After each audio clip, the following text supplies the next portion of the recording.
Audio Jungle.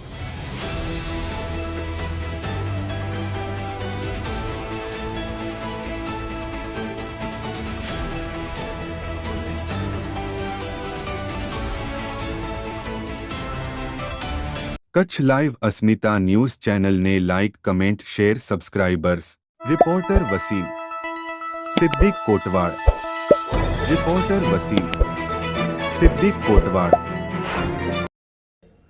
આ કામનું શહેર કોંગ્રેસ સમિતિ વતીથી અમે રૂબરૂ સ્થળ ઉપર વિઝિટ લઈ અને કામની ગુણવત્તા તપાસ કરતા એવું જાણવા મળ્યું છે કે કામ બિલકુલ નબળી ગુણવત્તામાં થઈ રહ્યું છે. જે ટેન્ડર પ્રક્રિયા પ્રમાણે કામ થવું જોતું હતું એ પ્રક્રિયાથી નથી થઈ રહ્યું.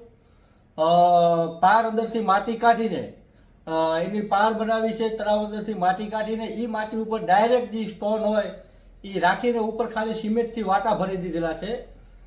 પણ ટેન્ડર પ્રક્રિયામાં આખું આ કામ અલગ કરવાનું છે એ પ્રમાણે નથી થઈ રહ્યું. અને નગાર મેં આઢવાડું તળાવમાં એક પાઇપલાઇન નાખેલી, જો એ પાઇપલાઇન કોઈકની વાડીમાં જતી હતી, મતલબ કે તળાવનું જે પાણી પીવા માટે સ્ટોરેજ બનાવવામાં આવી રહ્યું છે એ પાણી કોઈકને વ્યક્તિગત લાભ ખાટવા માટે કોઈકની વાડીમાં એના કનેક્શન દાખલ જોવા મળ્યા છે.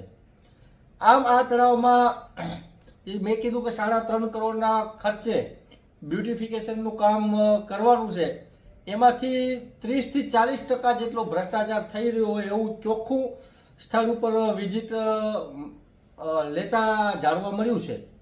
તો આ બાબતે મેં ઉચ્ચ કક્ષાએ શહેર કોંગ્રેસ સમિતિ વતીથી રજૂઆત કરી છે કે આ કામમાં જે કોન્ટ્રાક્ટર છે એની તપાસ થાય, એન્જિનિયરોની ઉપર તપાસ થાય અને આ કામને ગુણવત્તા કોને ચેક કરી છે, કોને આ ગુણવત્તાના સર્ટિફિકેટ મટીરિયલના આપ્યા છે એમની પણ તપાસ થાય અને આ ભ્રષ્ટાચાર, આ નિષ્પક્ષ